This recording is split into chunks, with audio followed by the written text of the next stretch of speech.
Good afternoon, everybody. Thank you for being here. They made the big mistake of letting an Army person be in charge, so I take accountability for any miscues out of the gate. Accountability, something we have not heard much of from the White House lately. So I'm honored to be here with fellow colleagues, all of whom at various phases of their lives and careers have worn the uniform in service to our nation, put their life on the line, not for party or themselves, but for country. And this is a watershed moment, we believe, in our country, where we need to speak up, not as Democrats or Republicans, but as patriots, and say it is absolutely unacceptable that sensitive security information, operational information that would put American lives of our constituents in harm's way. And you're going to hear from all of us today several common themes. One, accountability. All of us knew this serving in uniform. You're responsible for everything your organization does and fails to do. At a minimum, we're calling on our Republican colleagues to share in that joint call for accountability, that there needs to be a fulsome and transparent investigation into what happened with the leakage of the information that we know about and potentially much more sensitive national security information out there. And then the second piece is we're continuing to call on the House Armed Services Committee through their oversight means to hold a hearing on this. And if that is not answered, we'll continue to escalate on behalf of our constituents, on behalf of the American people, to have that transparency and to have that accountability. So again, I want to thank all my colleagues for being here, and I'm going to hand it to Congressman Mike Thompson next. Sir, thank you. Pat, thank you. Thank you very much. And thank you to all of our colleagues who are here today. I'm Mike Thompson from California's 4th Congressional District. I served in the United States Army with the 173rd Airborne Brigade and did a tour of duty in Vietnam. And I spent 8 years on the House Intel Committee. And I'm here today with my colleagues because we're dealing with a gang that can't shoot straight. This is an incredibly serious unforced error that they made.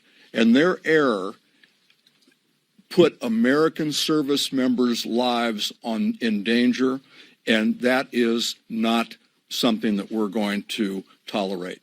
We learned very early, every one of us in our careers, that loose lips sink ships. And this is a textbook perfect example of that. The idea that you would go on an unsecured platform to talk about a military invasion is just absolutely mind-boggling. Nobody in their adult, good, sober judgment would do that. And this is a huge problem. One of the people on that venue was in Moscow when this information was being talked about. In Moscow. And to suggest that this isn't dangerous is absolutely beyond me. It was dangerous, it was reckless, it was an unforced error, and we need to come together to figure out what happened, why it happened, what else is going on. This isn't the only time that this has happened. I'm pretty sure of that. We need to make sure what else is going on, and we need our Republican colleagues to stand with us to bring about a transparent and a clear and thorough investigation. And it's my honor to introduce Ted Lieu, fellow Californian, a former colonel in the United States Air Force. Thank you, Mike. I want to thank Pat Ryan and Mike Thompson for organizing this really important press conference. What Secretary of Defense Pete Hegseth did was outrageous. He sent secret war plans to a journalist. And the reason that is so reckless is if anyone other than people who should have had that information got it, you could put pilots at risk. If a foreign intelligence service somehow was monitoring that group chat, they could have given it to Houthis, and Houthis could have shot down a pilot. It's really, really disturbing that the White House still does not seem to understand the seriousness of this problem. Even today, they're saying somehow that this information was not classified. They are just lying. All of us here, serving a uniform, we know that that would have been classified. You cannot talk about the time, date, place, targets, sequence of strikes, and not have that be classified because, again, you're putting American troops' lives at risk. And I also want people to understand that it's not just that the Signal app was not authorized. The Pentagon sent an email, according to public reporting, on March 18th saying do not use this. It's that you've got software out there, one of them is known as Pegasus, that simply takes over and controls your phone. So you don't even have to break into the Signal app. You simply become the user and you can simply monitor everything that is happening. So if Foreign Intelligence Service was doing that, this, again, was very reckless and endangered our national security. And that's why we're calling for investigation to get to the bottom of this, and we're asking for accountability. And with that, my honor to introduce the great member from New Jersey, Mikey Sherrill. Thanks, Ted. Hi, I'm Mikey Sherrill. I'm a former Navy helicopter pilot and a former Russian policy officer. And I have to tell you, I remember as only a teenager when I entered into the Navy getting my first security brief and understanding how important security is to our military. As we've all heard for years, loose lips sink ships. And now we have at the top echelons of our government people who don't seem to understand the need for any national security. We even, as you heard, had a report that someone was in Moscow. Having traveled myself to Moscow, I know the type of operational security that is expected there of military members. I know the briefings that I received. And so to think that now we have a government that is has so little concern for our security is really, I think, infuriating. And to see all of these members here who have served, who know that their lives have been on the line and know that what the minimum that they should be able to count on is that their own government is not going to sell them out to foreign adversaries, that their own government is going to take their security seriously. And yes, to think that anybody is saying now that this was not secure information or this was not secret information or classified information, anybody who knows anything about this area, and there are people on that signal chain that know better, know that this is classified information. You don't give targeting information. You don't give timing. You put people in danger. People's lives, American lives, were in danger because of that signal chain. The thought that you would be in Moscow and that nobody would be monitoring your text chains or that nobody would have access to that is really ludicrous at this day and age. I don't think anybody buys that either. So to think now that this is going to go uninvestigated or that Armed Services is not going to hold a hearing on this in the House is really, I think, completely disregarding what just happened, the danger of the situation, and the sense that I think we all have that if this has been reported on, we need to know what else is going on because somebody's got to clean house at the White House. And it's obviously not going to be the president who is now up to his old trick, so I'm declassifying it. Well, too late, buddy, right? Like, this was classified information. This put lives in danger. An investigation needs to take place. That is what we are calling for. And I think the House Armed Services Committee needs to hold hearings on this and get to the bottom of it so no more service members are put in danger. So I am really glad to be here today. And with that, I am going to turn it over to my colleague, Salud Carbajal, to speak next. Thank you. Thank you, Mikey. What else can be said? Recklessness at its best. I served in the United States Marine Corps Reserve for the most of my service. I was mobilized for Desert Storm. I went to North Carolina, didn't make it out to the theater. But I speak for all the service members that were put at risk here. This was reckless at best and an illegal violation of the Espionage Records Acts. That's what transpired here. And as we see typically with this administration, they deny. First, they denied. Secretary of Defense denied when that was asked by the media. Then they went to saying that it was not classified. They unknowingly put somebody who was not part of the national security team on their signal channel. That's what they did. And then knowingly, they did this on a signal channel that was not a secure method of communication. This is recklessness, and we need to hold the administration accountable. They put our service members at risk. Could you imagine the enemies or others that they were targeting knowing all our plans? We could have dead pilots today. We could have dead pilots today and so many others that could have been injured or killed because of their reckless behavior. This is amateur hour. And the Senate confirmed this cabal of incompetent buffoons. Let's call it what it is. So today, I think I'm glad to join my fellow veterans, calling for accountability, calling for the cleaning of the White House, and taking action to make sure that this ridiculous behavior doesn't happen again. With that, I will introduce Congressman Derek Tran. Chris I said, wait. here. We're going to get the Marine out of the way. You know what? He's still learning the They ABCs. wrote it in crayon. That's why. No offense to Derek. We're going to get up Congressman Chris Deluzio from Thanks. Pennsylvania. It's all right, Salute. Thanks. It's an honor to join these great colleagues of mine, all of us who wore the uniform in different ways and different times. I was a naval officer. I served at sea and on the ground in Iraq. What we saw from this administration was reckless. It was a dangerous breach of our national security. It was probably criminal conduct. There has to be consequences. This included the Vice President of the United States, the Director of the CIA, the Secretary of Defense, the National Security Advisor, the Secretary of State. I could go on and on. These are some of the most powerful people in America. And if any of us had done this as junior enlisted or junior officers, what do you think would have happened? You'd be court-martialed. You'd likely end up in Fort Leavenworth or something like it. And to these people, to think that they may not face consequences is outrageous. It cannot happen. Now, we know Secretary Hegseth's own Pentagon warned just last week that there were hacking vulnerabilities to Signal, the very platform they were communicating on.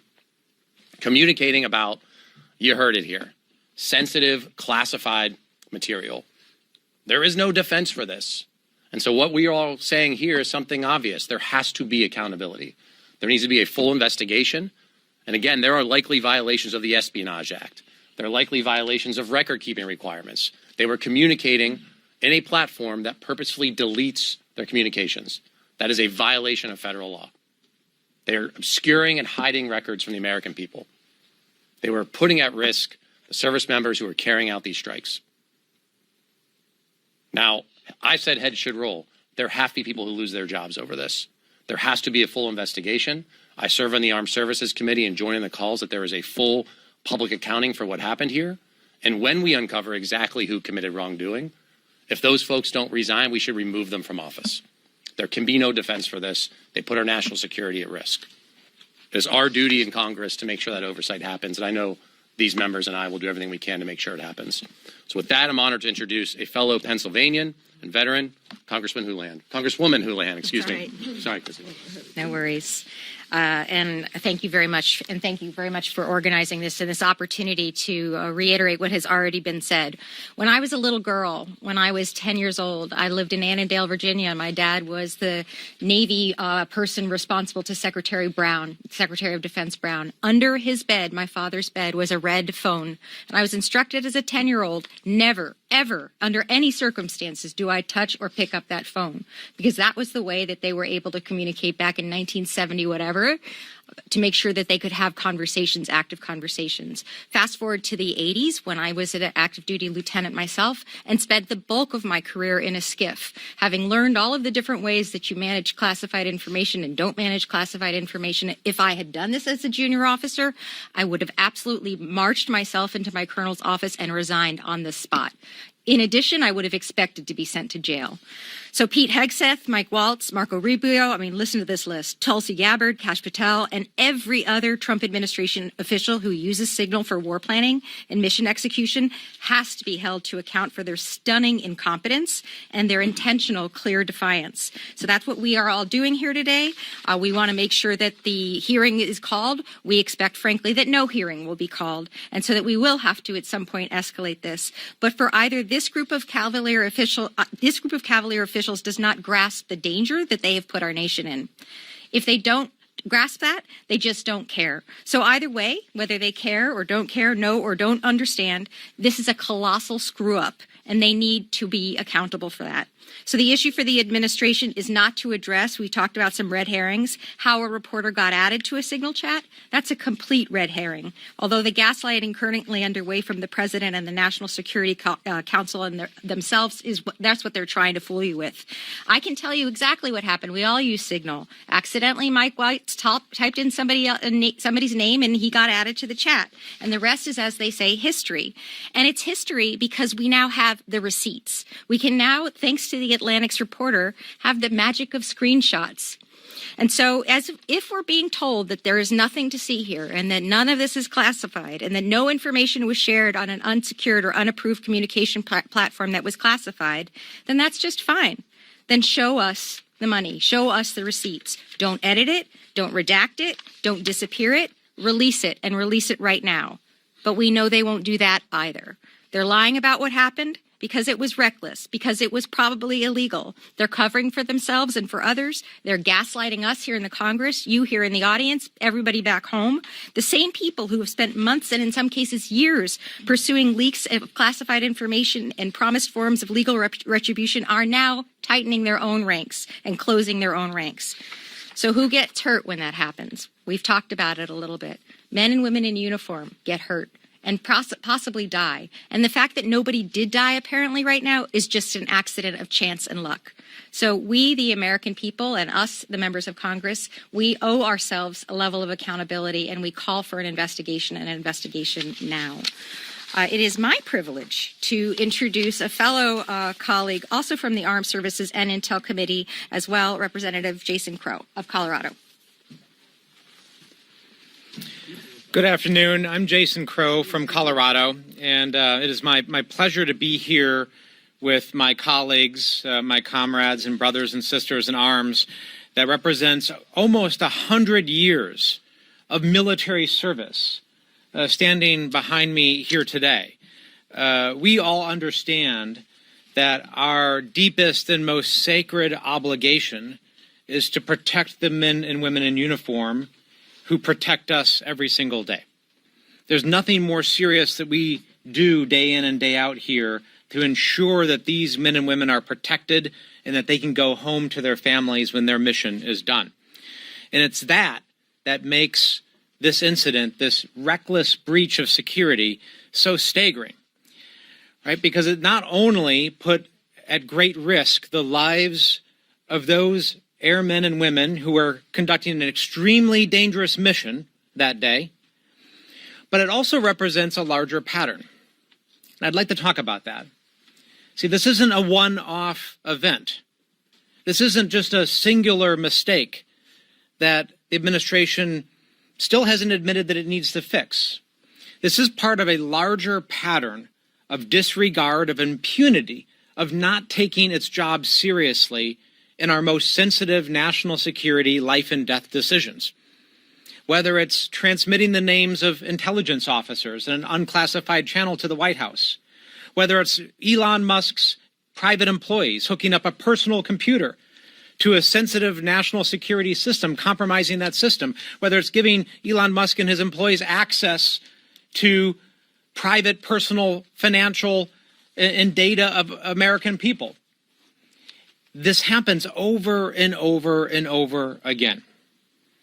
So the pattern that has brought to light through this incident shows very clearly that this administration simply does not care about protecting your data, protecting your information. It simply does not care to take seriously enough protecting sensitive national security information. Now, we hope that there was no damage done here. And we don't know that to be true because we still have to do the investigation.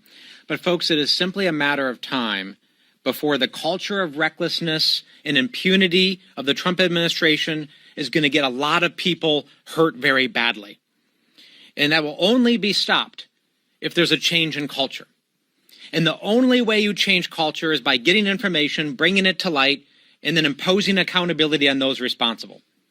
That is what must happen. And if Donald Trump and the Trump administration do not do that, they are sending a very clear message once again that they do not care about the safety of the American people. Now, it's my honor to pass this over to another fellow combat veteran, Seth Moulton from Massachusetts.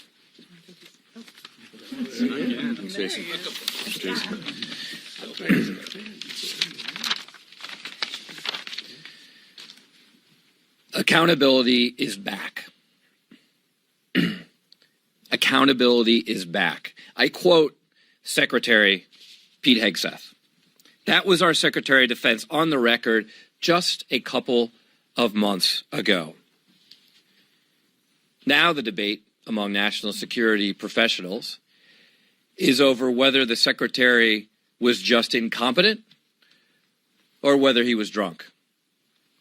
That's how low this has gone. And those are serious debates happening among national security professionals today. Because my colleagues are right. This put American lives at risk. This cheapens the work that our men and women on the front lines of our armed services and our intelligence agencies do every single day. Because it says the rules that apply to you don't apply to us as your leaders. There's a simple concept that I would have thought Pete Hegseth would have learned in the National Guard, which is leadership by example. Well, let me tell you, if any guardsman at any level, including the most junior private, had done what Pete Hegseth did, he would not only be fired, would not only lose his security clearance, but he would probably be criminally prosecuted. Let's just debunk a few myths here, because now the approach these leaders are taking is to lie. That's not in the leadership manual for our armed services, but that's what they're doing now. They're saying, oh, this information wasn't classified. Without even knowing the full details, we know that the time of attack for this operation was in the message. Let's be clear. That's classified information. That's all you need to know. Let's address another issue. Was this illegal? It's illegal on two different levels. One, it's mishandling classified information. That's been well established. But the second level it's illegal on is that the executive is required to maintain records of its communications. And this is a way for this lawless administration to get around that. Third, was there a risk? Yes, there's tremendous risk. That's why national security professionals, including everyone on that group chat, aside from the people who weren't supposed to be on it, has 24/7 access to classified proper means of communication. So if the national security advisor feels like, oh, I need to chat with someone, well, guess what? In his home, in his office, on his plane, he has the means to do so within the law. So there is no excuse here. But there's also clearly no excuse accountability. And it's very clear that Secretary Hegseth, with how he is handling this, has no honor, has no sense of duty, and has absolutely zero accountability for his own actions. It's now my honor to yield to a fantastic freshman veteran, Congressman Vindman. Well, thank you. We've heard some really passionate remarks today, and I want to look at this from perspective of a 25-year Army veteran, a JAG that's prosecuted cases, serious cases of violation of the Uniform Code of Military Justice and felony type cases, and also investigated these types of breaches. And so operational security is a basic but critical function. And it's something that's taught to the very youngest of service members. And what we saw in this breach, in this leak, is those basic ideas thrown out, because there's a sense of callousness, of indifference, of of lack of accountability in this administration that is deeply disturbing. So anybody that has a family member that is in uniform, anybody that has a family member or is themselves serving in national security is now very concerned because they saw their senior leaders, 18 of the most senior people in the national security establishment, callously sharing information that I, as a member of the National Security Council staff, previously sat through a principals committee, literally the pinnacle of our national security establishment. I could only imagine that the data included things like the operational op plans for the attack. There is no chance in hell that this was not classified information. It's just not possible, certainly at the time that it was released. And so Signalgate is real, and we need to take appropriate measures to protect the American people and national security. And so the way you do that is you investigate. And it's incumbent on folks in the executive branch, in the White House, in every department or agency to understand the scope of this breach. It's standard procedure. Investigate to figure out what is the extent of the spillage, and then take measures to remediate that. Our job in Congress is to exercise an oversight role. We have to have a clear understanding of exactly what happened. Is this very unlikely the only PC that was held on Signal? No, I doubt it. Who exactly was on this? I mean, there are references to the VP, and I only say this tongue-in-cheek. VP, Vladimir Putin? No, we need to understand very well exactly who did what to understand the full scope of the breach and take appropriate measures. The messages were undoubtedly classified, and we need a full accounting. And the last thing I'll say is the president has previously released information that was in the classified realm to clear the air. He has the same opportunity to do that now. He can release exactly what was on the signal string so everybody, the American people, in an act of full transparency, can understand what's going on, and we could move on. In any other administration, this would have been considered like the type of controversy that was enough to bring down cabinet secretaries. In this one, it just seems like a random Monday. So we need to get rid of this air of lack of accountability and take appropriate steps. Thank you. And I have the I have the honor to introduce Herb Conway. Thank you.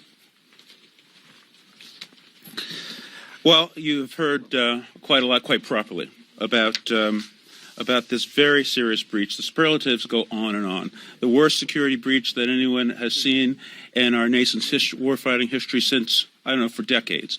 We have an administration which plays fast and loose with the rules, disregards privacy of individuals, and now we find disregards the secrecy that should attend a warfighting action. It's the job of the Commander-in-Chief, certainly, to protect our nation, but it's also the job of the Commander-in-Chief to protect our warfighters when they are sent into action. The idea that this information should be shared on non-secure channels where foreign adversaries can access it, where they can understand how military operations might be conducted, and, as we have heard, no accountability, no explanation, but to pass it off as, well, it's just another thing, should anger every citizen of this country, should anger our allies, who are now going to need to be concerned about what will happen to their information when it's passed along to the highest, the upper reaches of our administration and the national security structure. Now, this is very serious. If this had happened during the Biden administration, if this had happened during the Obama administration, we heard calls when Secretary Clinton had a private server that she should not only be prosecuted, certainly be investigated, she should put in jail. We heard this over and over again in prior campaigns.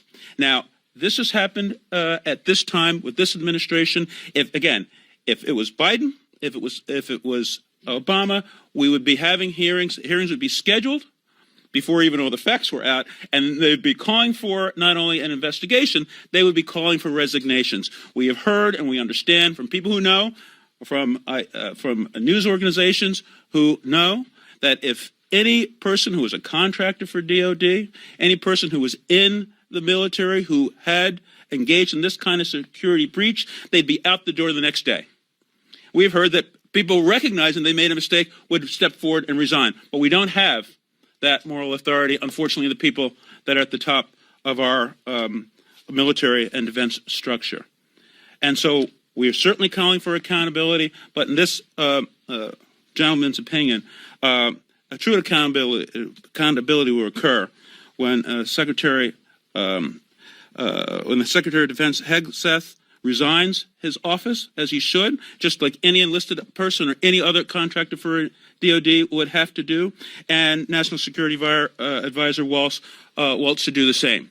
They have committed very serious acts, and we've heard even possibly crimes. And we stand here calling for accountability. We must have it. The American people must demand it, and we must do all we can to ensure that accountability occurs.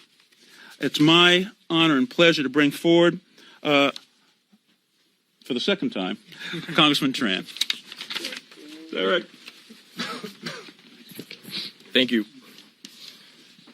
Resignation and investigation. I am so honored to stand shoulder to shoulder with my colleagues who have worn the uniform of our country. We know that making one mistake or ignoring one security requirement could put lives on the line. I wish the officials at the highest ranks of our national security establishment adhered to these standards. In fact, they should be held to much higher standards.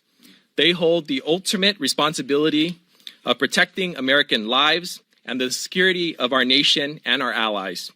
Instead, these Trump administration officials ignored every possible security measure, even some so basic that a high school student learned to follow. Vice President Vance, Secretary Hegseth, Secretary Rubio, National Security Advisor Waltz, and other high-ranking officials recklessly shared precise details about weapon packages, targets, and timing over a Signal group chat. This is not just a breach of protocol. This is a breach of national security. We know for sure that a journalist had access to the group chat. But what we don't know about still is who else had access. We need accountability. We need answers, not just who is responsible for these reckless actions, but what the Trump administration is going to make sure that this doesn't happen again. Resignations and investigations. Thank you. I'd like to invite up Congressman Gil Cisneros. Thank you, Derek. Thanks, everyone, for being here today and giving us this opportunity to speak to you about how gravely this is. I'm Gil Cisneros. I represent California's 31st Congressional District. I'm a Navy veteran, but also I was the former Undersecretary of Defense for Personnel and Readiness, working in the Pentagon, understanding how the security of that system kind of works and how you communicate. And I can tell you this. When I was in the Pentagon, when I was the Undersecretary, never ever did we use Signal to plan anything, any meetings, coordinate any efforts, or give away definitely any details about operations that were currently going on. Anytime you talk with the Secretary or anything, right, is at a secret level. You have, as it's been already said, right, there are devices that you had. I had multiple devices in my office. That we would secure on secure networks, right? And then you had your unsecured network. Any operations or anything that was going on was definitely over secure channels. And that was not happening in this. And the thing that is really bothering me about this is the fact, too, that, every office pretty much in the Pentagon is a SCIF. I mean, definitely the Secretary of Defense's office, but yet he's communicating on his personal cell phone. You're not supposed to be taking cell phones or Bluetooth or any of those devices into your skiff where they can be kind of tapped into and listened to and brought into that environment. There is just a complete disregard for OPSEC, for Operation Security by this administration. And then the audacity there is that the secretary had actually said before this too, right, that we're going to start getting down on OPSEC, that their OPSEC was tight, and they're looking into this. And he's actually talking about polygraphing, people there at the Pentagon to find out where the leaks are. Well, problem solved. Starts right there with the Secretary of Defense. He should be the first in line there. He's the one who is creating the problems. OPSEC's supposed to start with him. As it's been said too, loose lips sink ships. That was something that every seaman learns when they joined the Navy. It's right there at the beginning of boot camp. Nobody would have ever thought that it would start with the National Security Advisor as well as the Secretary of Defense are the ones who kind of letting out the information of where the details of this exercise were and how it was going. And so with that, thank you very much. And now I have the honor of introducing another former Navy colleague, Jimmy Panetta. Hey, thanks, Gil. Thank you. Let me thank Congressman Thompson and Representative Ryan for putting this together. And of course, it is a very proud yet disappointing moment that I get to stand here with my veterans and have this type of discussion with all of you. I'll keep it short because I'm sure it's probably getting to repetition. Some of you already finished all of your stories. But the fact is that repetition is kind of what we know up here, especially if you've served in the United States military. That's how they teach you basic things. And I can tell you that one of the most basic things that they teach you from the minute you take that oath is Operation Security, OPSEC. And you get it drilled into your head. And every member of the armed services, from the lowest enlisted, and yes, you would hope, to the Secretary of Defense, would understand the importance of OPSEC. And you have to understand the importance of classified information and handling classified information, because the problem is that classified information and that getting out can lead to the loss of lives, And that is what happened here. This type of breach, this type of carelessness, this type of recklessness put men and women in uniform in jeopardy. I have a nephew that's serving on a ship in the Middle East right now. His life, I can tell you, was in jeopardy because of this. Mothers and fathers whose sons and daughters are serving over there at this moment should be very angry. They should be talking to their members of Congress, Democrats and Republicans, about what we need to do to ensure that this never happens again. In regards to that, as you heard earlier, I too am dismayed at what would have happened if the shoe was on the other foot. If this was another administration and this happened. Where are our Republican colleagues? Where are our Republican colleagues who served in the military? Look, all of us up here will probably tell you we act in a very bipartisan manner. Of all times to be bipartisan, this is it, especially when it comes to this type of carelessness, especially when it comes to putting the lives of our military members in jeopardy.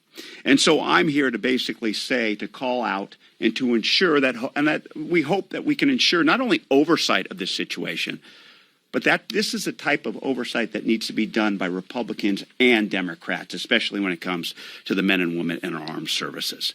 And so I hope that's something we can continue to work on. If not, basically you're seeing who actually understands what it means to keep our nation secure and keep our men and women in uniform and keep their lives secure as well. Thank you. I'm the last one. Ryan, questions? Anyone have any questions? Yes. A few members alluded to actions you could take or ways you could escalate this particular issue. What options are available to House Democrats to force action on this security breach? Excellent question. I think what you've heard from everybody here is we need to dig into this. We need to find out what the procedures are that they follow. How do we know this isn't happening in other places? How did this happen? It needs to be a full investigation. We need full transparency. And what we're doing is we're calling on everyone in Congress to come to the front line on this to make sure we get those answers. I'll just very quickly add, I mean, if House Republicans don't do the right thing by our nation, our men and women in uniform, everybody that was here today, we're going to ensure that they do the right thing. We will every single day remind people of the grave national security violation, the risk to all of our men and women in uniform, and we will not let them try to sweep this under the rug. I know our leadership is behind that, entire party is behind that, and you can hold each of us accountable to continue to push on that. And we appreciate your all's help to continue to focus on this until the right thing is done. Yes, ma'am. I just want to add one thing on that real quick. At some point, the Secretary of Defense is going to have to come and testify in front of the House Armed Services Committee. And if they think he's not going to get asked about this, they're not living in reality. He's going to have to answer the call at some point, so why not do it now? Yes, ma'am. Thank you. You all mentioned that you'll kind of escalate this if there isn't a House Armed Services investigation on this. Is there any chance that Democrats would do some sort of shadow hearing or shadow investigation on this topic to kind of get that information out? Well, I think you heard it loud and clear that what we believe needs to happen is the Congress of the United States of America, in a bipartisan manner, needs to do this. But as you also heard, if they don't, we're not standing down. Yes. The President a short time ago just said that on camera the information is not classified that he said it was shared. Do you believe that the President is lying directly, considering he wasn't on the call, and then following up, if the President said that the information shared was not classified, should the journalist who received the information be compelled now to share that information publicly? I mean, according to him, it's not classified, or be compelled to without repercussions. Yeah, I may have been born at night, but it wasn't last night. There is no way in the world you can plan a military operation with airstrikes and have that not be classified to some level. It is absolutely absurd that they would think that anybody with any understanding of any of this would fall for that. If I may, so I sat on Principals Committee meetings and dozens of meetings at the White House, and this is secret information. It's probably TS information. This is inbound aircraft timetables before American personnel are in harm's way over Yemen. So it's classified. There's no doubt about it. A private can tell you it's classified information. Yes, one more. Can you expand on what holding your colleagues to account looks like? Well, I don't think there's any bounds to that. We're going to do whatever we can to ensure that American military personnel are safe and that our missions are protected, and we'll do everything we can to make sure that that happens. If I may. Yes. But also, this is more than just members of Congress. I know we're up here talking about this. This is, like I said, the mothers and fathers whose sons and daughters whose lives are in jeopardy because of this breach. They need to hold their representatives accountable so that their representatives then basically actually have the courage to step up like we are up here and hold basically their Secretary of Defense and our military leaders accountable for this reckless breach. Thank you very much. Thank you. Good job. Thanks, Mike.